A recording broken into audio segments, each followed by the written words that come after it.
So one statistic I'd love to bring up that really shocked us is that over 50% of people working with APIs, developing APIs, are not software developers by training.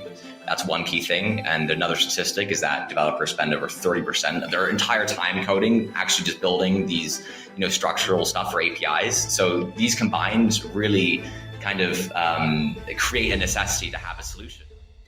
Welcome to this week's episode. I'm Adam Carew, one of your co-hosts, and that was one of our guests, Christopher.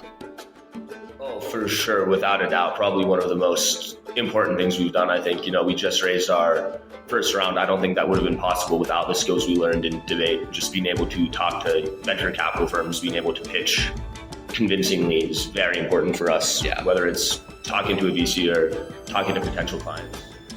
And that's best friend and co-founder, Nick. Welcome to the show.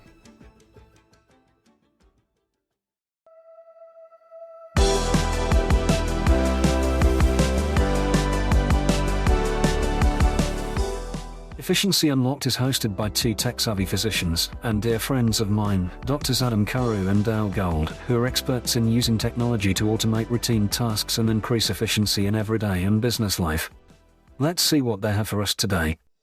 We called it citing. It was really a kind of a chat with your data platform that we were developing. We both found very interesting. We thought there were gaps in there. Obviously, we weren't the only ones with the idea. It's pretty oversaturated at this point. But from that, we learned we were building many APIs for data and analytics and things like that. And we realized that they were such a pain to create, oftentimes with very large amounts of boilerplate code, as well as just the internal business logic was always getting out of hand. So we kind of came together one day on a bus, actually, back from, funnily enough, a debate tournament, just going back. And we were, listen, I think we can make a better, more generalized way to help people create APIs. And that's how we came up with APIGen. And really the core mission is to let anyone, because it turns out actually a lot of people developing APIs aren't developers by training, we allow anyone to develop APIs from a written prompt. On this week's episode, we have best friends and co-founders, Nick and Christopher from APIGen. This is a new startup from the whiz kids out of Boulder, Colorado. I won't steal the thunder of the forthcoming introduction and discussion, but I hope you enjoy this show with these two amazing startup co-founders. All right, welcome to this week's episode. We have some special guests today, but before we jump in and chat with them, Dale, I got a question for you to kick off this show. Yeah. I want you to try to remember what you did the summer after you graduated high school. Do you remember what you did that opening summer back in whenever you graduated, 2000 or something like that? Yeah, that was a long time ago. I imagine I was going around to graduation parties and, getting ready for college, maybe relaxing. I don't know. How about you? Yeah. I got to go back a little farther. I graduated in 95. So now everyone knows at least my age and maybe Dale's. But I think the same thing. I was getting ready to play basketball in college. So I was probably had that mindset more than anything. But yeah, I think it's different than these two guys we have on our show today. So I do want to introduce two of our guests, Christopher and Nick. Welcome to the show, guys. Thank you. Thanks for having us. Yeah, well, we're really, really excited to chat with you. So, I mentioned kind of in the pre-show green room when we were chatting that these are our first guests on the show that, have an AI-based company they're launching. But not specifically in the healthcare space, because and we've always wanted our show to be inclusive of all kind of efficiencies, and that's why we title it the way we do. But to kick off, and either Christopher or Nick, you guys, one of you can start first. We really like to dive into the people, that are our guests first, and I'd love for you guys to talk a little bit about your background and what inspired both of you to kind of get involved at a young age in the coding world and eventually starting APIGen. completely. I mean, I think we can both speak to this. Me and Nick met in high school, a sophomore year actually, on our debate team. I think we had both come in that year, and obviously kind of right after COVID, very weird environment in general.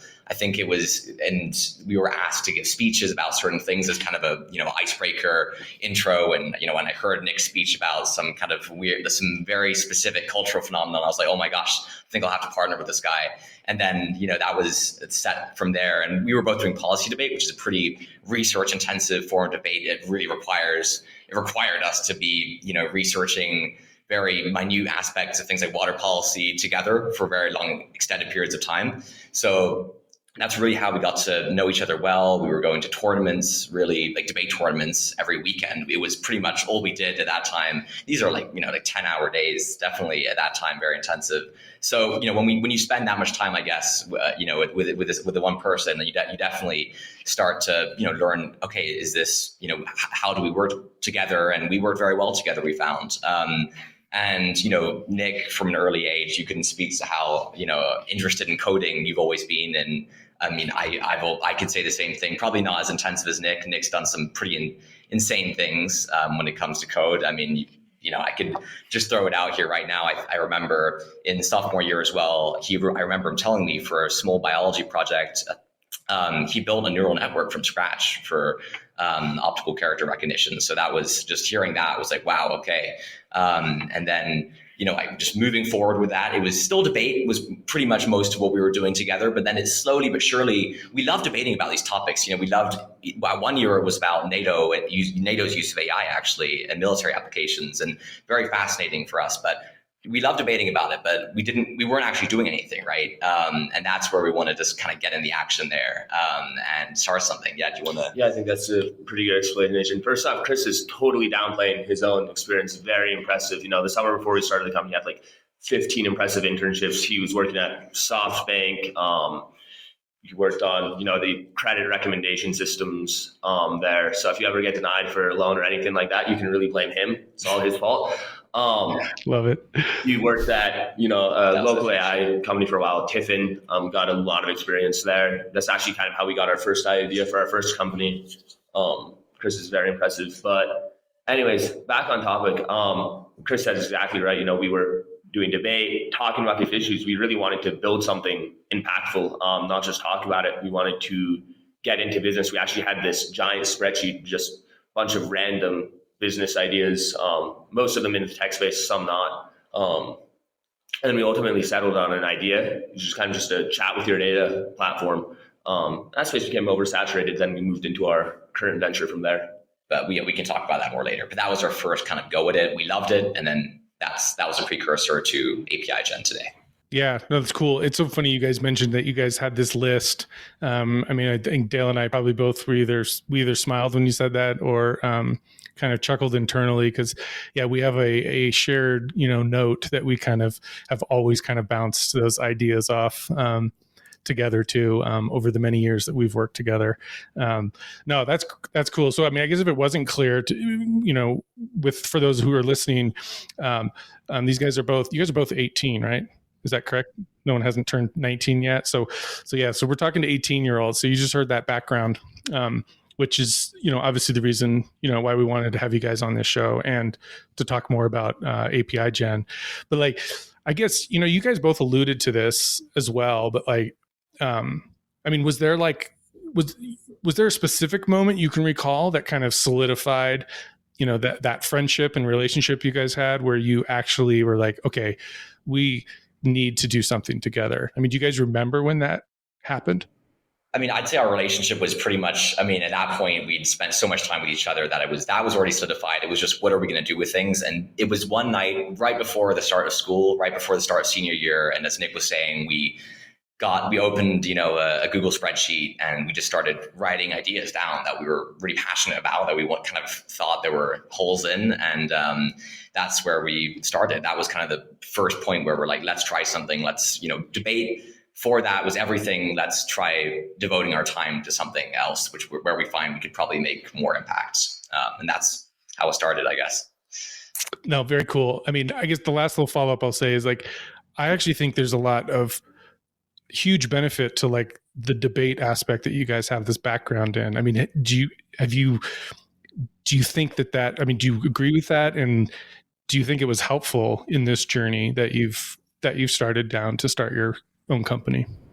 Oh, for sure. Without a doubt, probably one of the most important things we've done. I think, we just raised our first round. I don't think that would have been possible without the skills we learned in debate. Just being able to talk to venture capital firms, being able to pitch convincingly is very important for us. Yeah. Whether it's talking to a VC or talking to potential clients, it's been completely invaluable. It also, the one thing I want to add to that is it really teaches you to take criticism really well, right? A lot of these debate rounds, it's really fantastic because a lot of parents volunteer to judge, a lot of coaches volunteer to judge, and you get the very raw feedback. And in the beginning, of debate, we were it's very almost harsh sometimes, but it's always so helpful. And that's what we've applied here. And without that ability just to take feedback and even at times harsh criticism, I think that's been so useful. And that's a part of debate we'll always cherish, you could say. Mm-hmm. Yeah, it's really impressive. Let's dive into the company. You talked about there was a lot of ideas on this list. Can you tell us about what is APIGen and what was the vision behind this idea? Completely. Yeah. So I think answering this requires a small step backwards into what we were doing previously. Nick mentioned it, that we called it citing. It was really a kind of a chat with your data platform that we were developing. We both found very interesting. We thought there were gaps in there. Obviously, we weren't the only ones with the idea. It's pretty oversaturated at this point.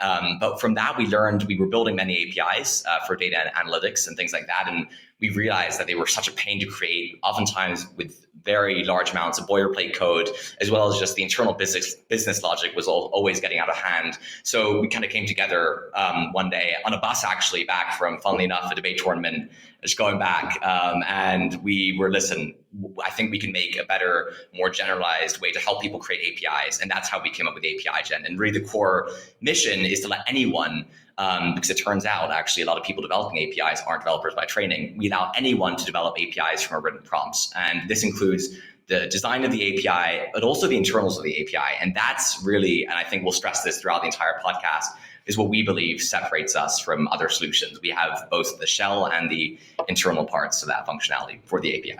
For sure. And, before we continue, I think just to kind of explain what an API is for someone who may not know, you can really think about it as a connector layer of the Internet of Systems. So really, from a technical standpoint, all an API is just a system that connects two or more other systems together. But they can be really, as simple or as complex as you want. So some APIs are just simple connectors connecting a data source to another data source. You're going to have a database with some users and you're going to send them all an email. That's an API. Or, you're going to launch a rocket to Mars. That's going to be powered by an API as well. So from very complex things to very simple things, APIs are really behind it all, working on that back-end logic layer that you don't see. And that's where we, the horizontal solution tries to target all of those use cases. And we kind of alluded to, at least in Adam in the intro, with how, this is everywhere, APIs. We think of it a lot about healthcare. From your API experience as two experts, is there added complexity when you think about APIs into healthcare, or do you view them as sort of solving the same problem for inside and outside healthcare? How do you think about it? I really think it depends mostly on the API itself, because you're going to have APIs of varying complexity levels depending on what you're doing with medicine. If it's a EHR system, you're just managing some records, diagnostics, putting those together, that's just going to be interacting with a database, connecting some stuff together. It's not going to be too complex. I think really what we want to move into the future as well is more complex things, actually powering the medical devices. If you have a glucose monitoring device, we can put that data together, track that data, analyze it, and that will be powered by our API as well. So it can be, again, very complex, very simple.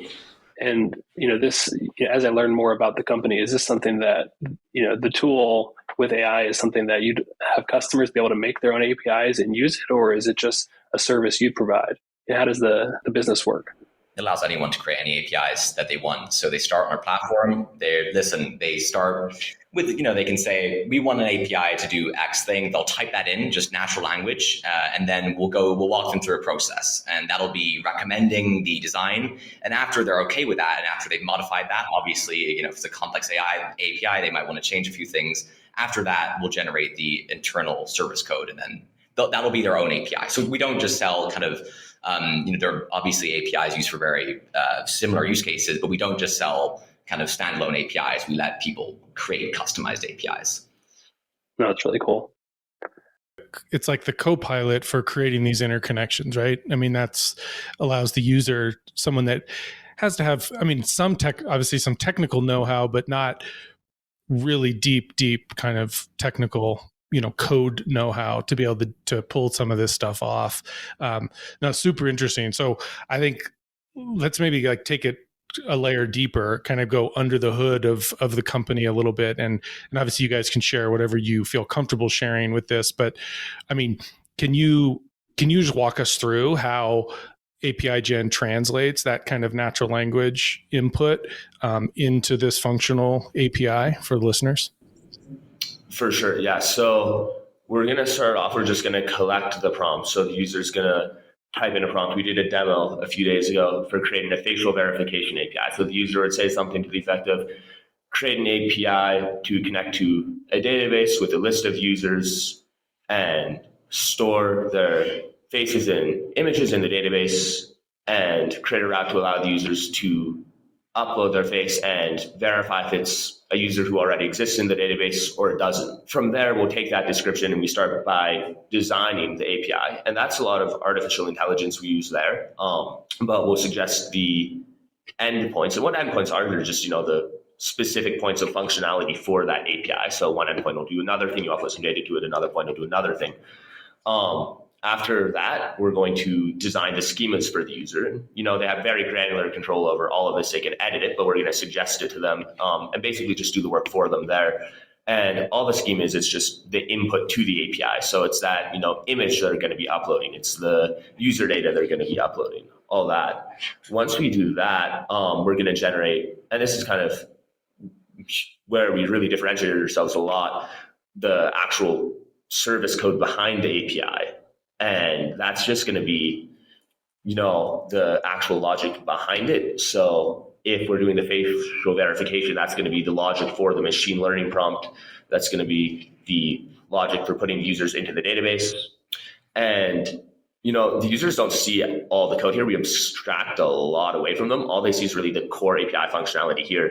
Once they confirm that code's correct, they can build the API and test the API. That's where our templating engine is going to come in. It's going to orchestrate all their code together, put it all together. First, it's going to test it, and then they can also deploy it. And all they ever have to do is they can edit as much as they want, but all the user ever has to do is type in the prompt and click through the process, and it'll deploy. They can test it, and they have that live deployed endpoint. Yeah, I really want to stress that bit also about the live testing. I think a lot of obviously concerns with AI is that the outputs are very variable, and it's hard to for APIs, one line of code can break the entire thing, right? So you need to be sure that the output is correct. So the fact that we are actually generating tests and telling if a test fails, we'll tell the AI, listen, this test failed. Let's try this again. And that's how we can guarantee slightly better outputs, kind of in the long run. But yeah, just wanted to stress that point. Great explanation. For sure.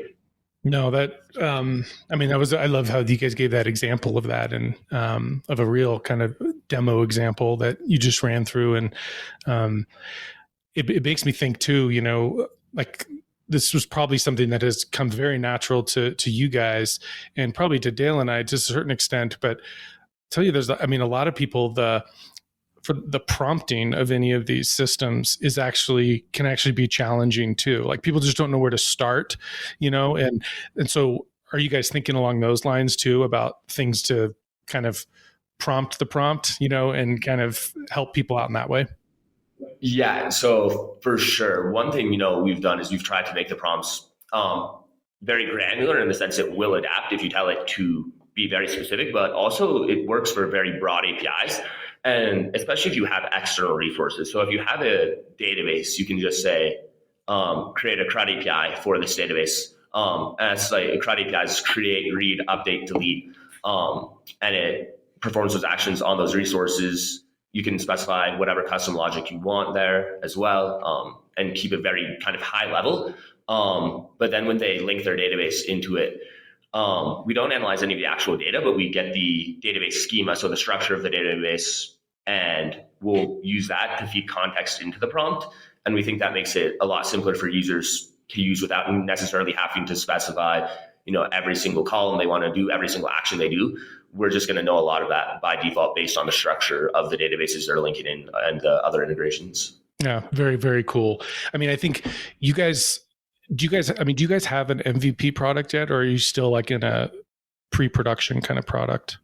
Yeah, so we've launched we call it the soft MVP for kind of closed beta testing, but the hard one is going to be coming in a month. Okay, cool. So, I mean, I guess my follow-up question to that is, have you guys run across any like kind of, technical piece or challenge, in kind of this kind of state that you're in now, that, you had to kind of overcome? Is there anything there that you could share?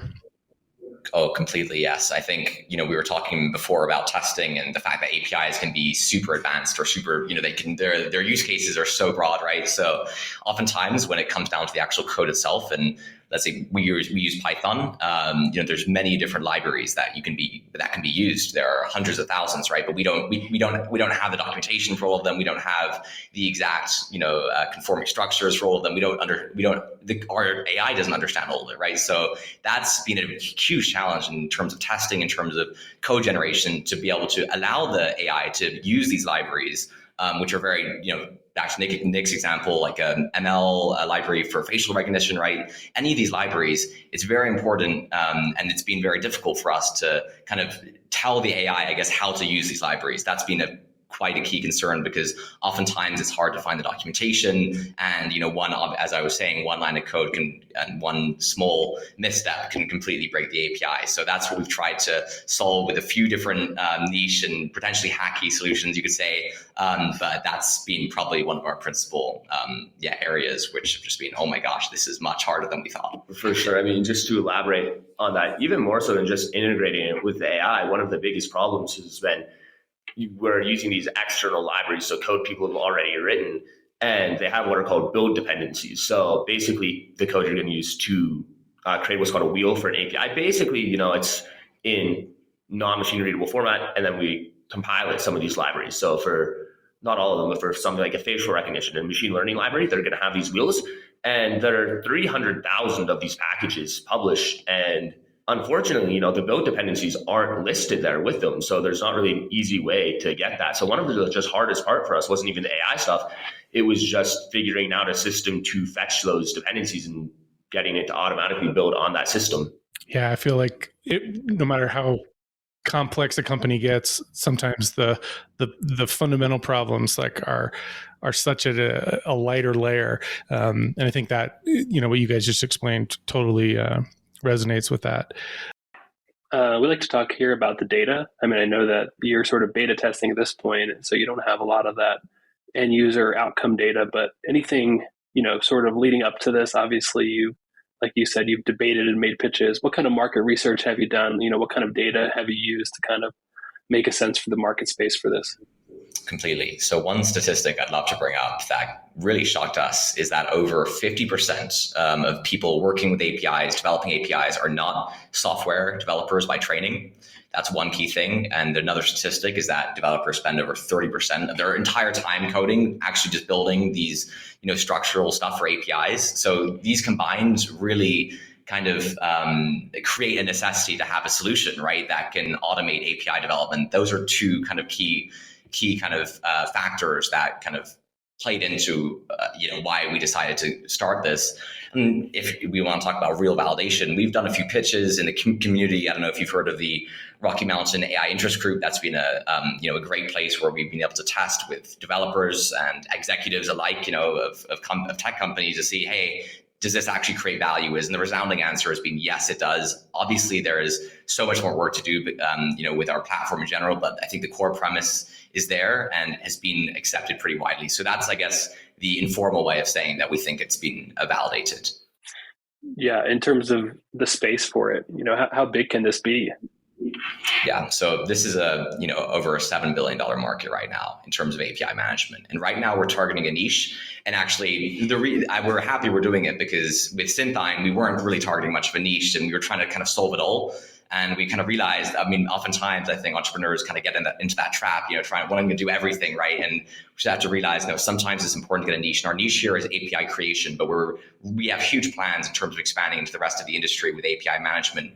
And this is one of the fastest growing industries as well. In the entire world, it's expected to reach over $30 billion within the next decade as well, from the 7 billion mark. So we're excited to see where it goes, and we're excited to be in such a fast-paced industry. That's awesome. That's exciting. Yeah, I was just going to point, we had a guest on our show that was just released recently, and he actually has his own platform called the Health API Guy, and so he worked for Epic Systems, the big large EHR, and I don't know. I just talking to you guys, I feel like if the three of you got in a room and Dale and I could just be on the periphery, I feel like it would be a great conversation too. But Brendan, he's a brilliant mind in the healthcare space with all of this and all the detailed intricacies of, and I'd say the historical lack of actual good interchange of data, in the healthcare space. But so not really a question. It's more of just a comment, follow up hearing you guys talk and hearing the question from Dale. That's the thing that pops into my mind with all this.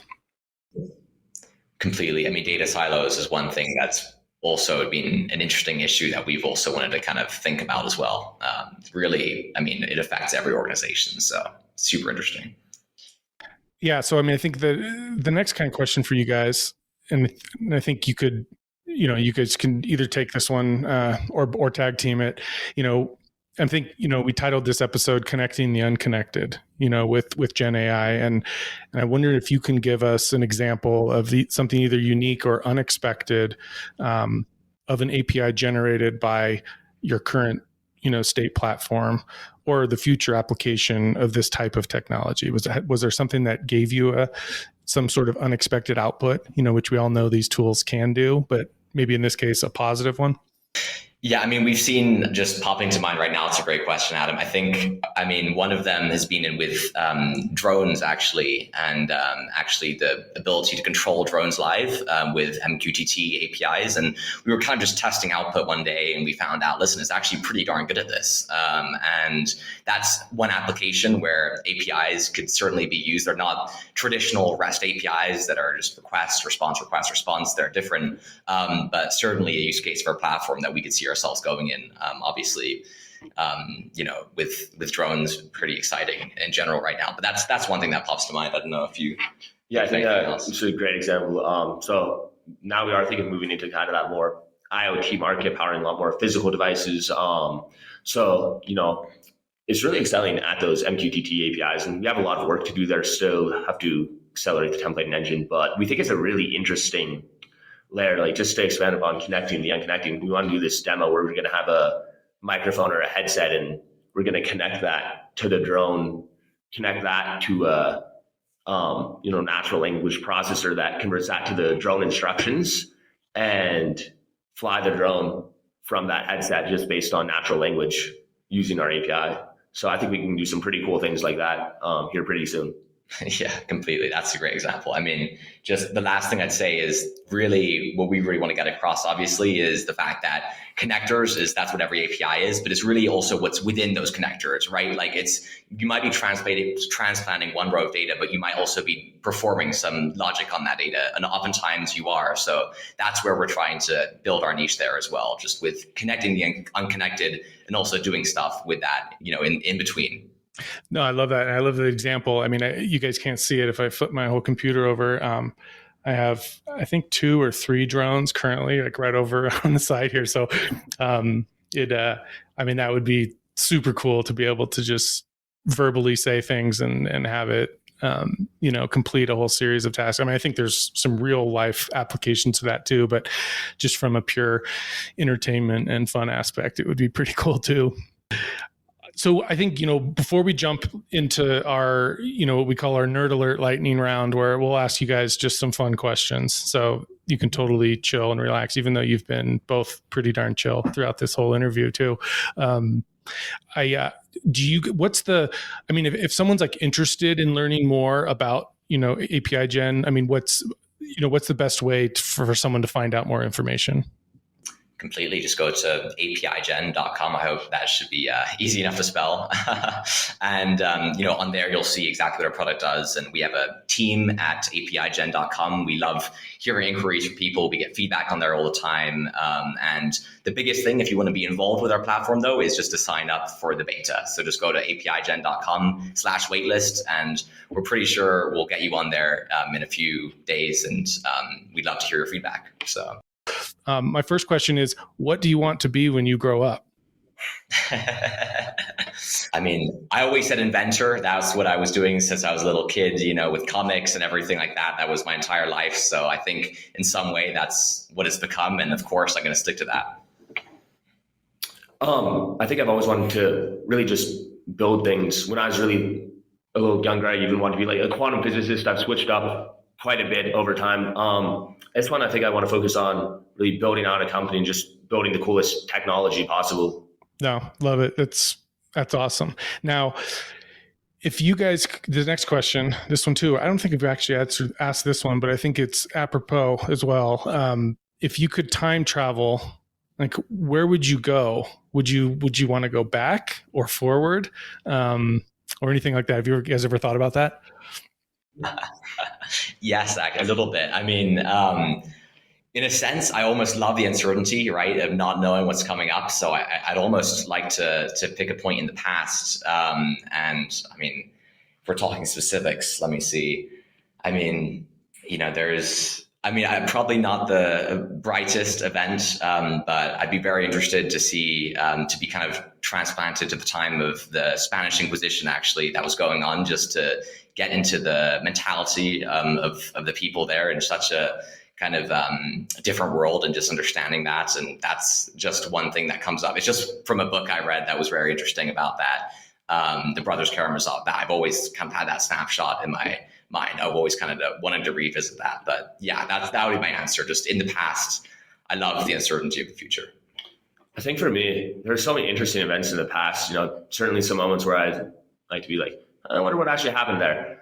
But really, I think I'd have to go to the future. Just there's so much uncertainty there, want to see what happens. I think we're building towards the future. So see if we made it, I guess. No, well, that's good. One's going in the past, one's going back into the future. Makes a good partnership. Yes, absolutely. Now, the next question is, what's the best piece of advice that you've received? And this could be ever, or, even more recently. I think I said this on two fronts, probably ever. From a very young age, my father kind of said, never have a W-2, never be someone's employee. So I took that pretty seriously. I think that was probably some of the best advice I've ever received. I think more recently with the company, we've just gotten, bombarded with so much advice. You kind of have to take it as it comes, because everyone's going to tell you advice, and you have to kind of evaluate it holistically. Because there's so much advice, if you try to put it all together, it's going to be conflicting. You can't implement it all. I think my favorite piece of advice so far has really been with our marketing strategy, though. We were at a RMAG meeting, and where we had kind of just this standard corporate marketing, but we got some good advice. We should really market it like we hate APIs. We think these are really hard to develop, and I think we were going to find that to be a much more interesting strategy and a much more effective one. Yeah, that's definitely true. I think I'd say to this, and I apply this to my life and also to the company, of course, is just keep on going. It's obviously such a trite thing to say nowadays, but when it came to Synthine, right, and the amount of hours we'd been putting in just to see it kind of go nowhere, right, seemingly nowhere. Of course, it did go somewhere, but that was tough. But always kind of continuing, and the fact that me and Nick share that, I think that's one of the strongest parts of us, because whatever fails, we just keep on going. That's just, I can't restate that enough, how much that's helped us. That's solid advice. You always, tons of sports analogies and things like that around this, but you always learn from your losses, and you learn from your failures. And if you're always hitting home runs, you actually aren't really learning much. And no, I think that's definitely some sage advice. Now, if either of you could have a superpower, what would that be? Probably fly so I could travel a lot. Be convenient. Don't spend time sitting in long Denver traffic. It'd be nice. Yeah, I mean, for me, I think the one that's fascinated me the most is the ability to read other people's minds. I think it's almost something that's just so, I mean, initially it's kind of cool, right? Very useful, but then it just becomes, I think, if someone were to have that, their entire lives would be over, right? I mean, just seeing everything and all the judgments and everything, but that's not really an answer, but that's the one that fascinates me the most. So I think I'd be compelled to choose that just to see. But yeah, very dangerous one, I think. Yeah, I agree. I think, and it's funny because we've asked this question a few times, and I think some of our prior guests have, one of them mentioned mind reading, and we kind of then had the follow-up conversation like this, that could actually just be overwhelming. Like it's sometimes good to maybe not know what the other person is feeling, or if they're feeling something different than what they're actually expressing to you. But I think that's just human nature in general. So, but no, both of those would be cool. I think if we could travel quicker and avoid the downtime of things, we could be having a lot more fun and do a lot more good as well. I mean, I guess if either of you could meet an historical figure, who would that be and why? I have to say, I'd be very, very interested to meet Benjamin Franklin. That's one person that immediately pops to mind because of just how much he did, but also just in so many different disciplines, right? Throughout politics and technology and, and all of these different realms. It's just mind flabbergasting to comprehend how one person could, be doing all of these things. So I think having a conversation with him, maybe a little bit of a generic answer there, but I think I genuinely would be just, I really just want to find out exactly, how someone could do that and exactly where that came from. So and he's definitely someone I want to learn more about. So that's who I'd say. I think I would probably meet Alexander the Great, one of the most interesting figures on my part. No one's done more, expanded further. Really, he gave some amazing speeches, but we don't have the exact content of a lot of them. We know they were very powerful, moved a lot of people, moved them from mutiny, moved hundreds and hundreds of people just by his words. So I think he's one of the most interesting people. I'd love to see how he talked and learn a little from him. Yeah, love both of those examples. Okay, last question. Another kind of, I think maybe a softball, but a nice thing. But what's the favorite thing about the city that you currently live in? So we both live in Boulder, and Boulder's great. I think for me, it has to just be the environment. You have clean air, the mountains, beautiful landscapes. There's really few places in the world that are more beautiful or nicer than Boulder, I think, in that respect. I have a similar answer, and I'd completely agree with that. I'd really say the environment, but also in the environment sense of just nurturing. I mean, for us, even just with startups, right? There's a community out there that's just we're two kids right outside of high school, right? A lot of places we'd get a lot of doubts, and we have gotten a lot of skepticism, of course, but for valid reasons, you could say. But in Boulder, there are people who are just willing to support you, and there's always kind of that startup ecosystem and that environment. That's so special, I think. Very few other places have that, like Boulder does, and in such a kind of a tight-knit community there, really. So I think that's what I'd have to say. No, I love that. That's a great way to kind of wrap that piece. I guess before we officially wrap, is there anything you guys want to ask us, or do you want to wrap with any kind of final thought on your end? Yeah, we'd be interested just to hear your perspective. We're, not that much into healthcare, but we would love to understand, where you see the future of APIs within medicine, where they are currently, and where they could go in the future. We don't know much about it, so. Yeah, I think from a practical standpoint, I think you showed the audience and us, how simple yet confusing these can be, and how that 50% probably is even greater in healthcare of who are the people working with APIs and don't have those technical skills. And I think from my perspective, there's a lot of untapped potential, in being able to do more with APIs. And, we've had other episodes kind of thinking about, if we could, unburden ourselves from some of the EHR data and bring things together in an easier way. I think that it really can unleash a lot of potential.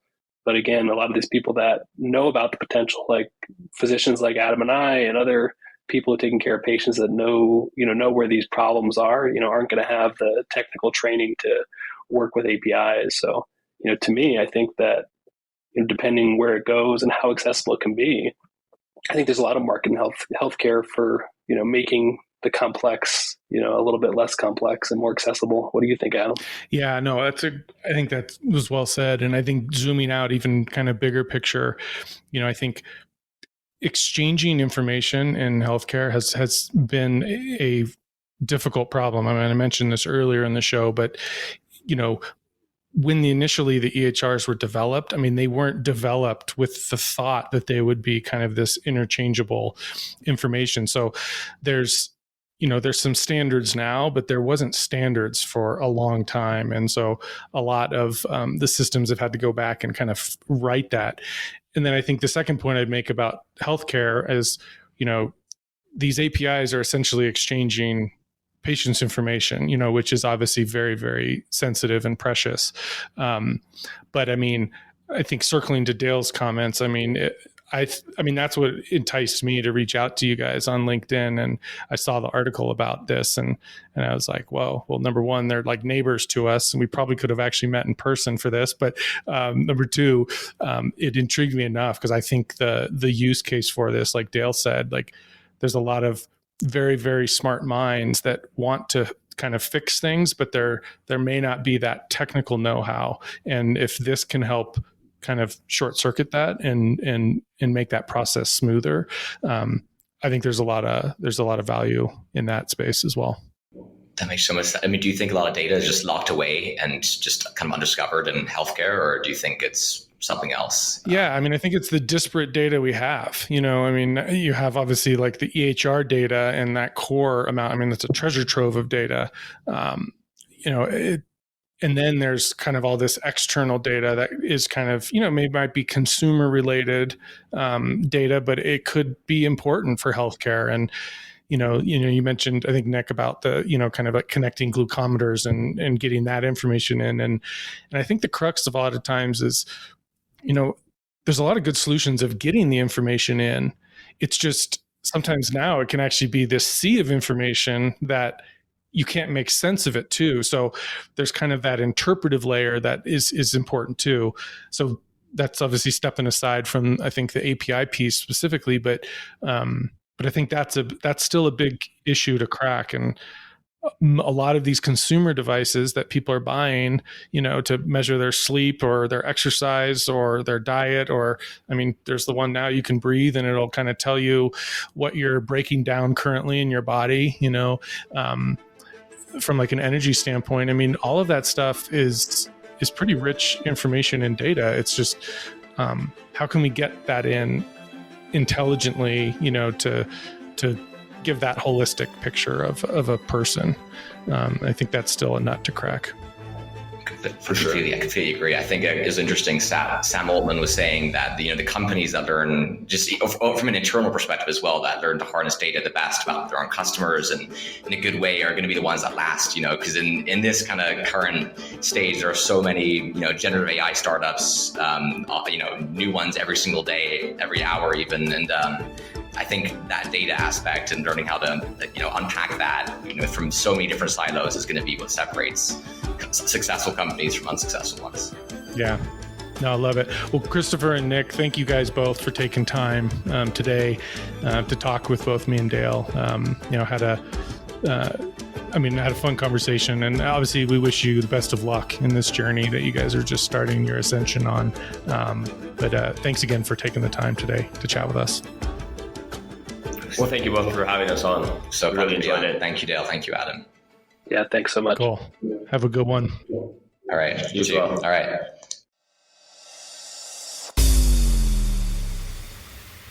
Thank you for listening to Efficiency Unlocked, Nerd Tested, MD Approved, a Nerd MD's podcast by Drs. Adam Carew and Dale Gold.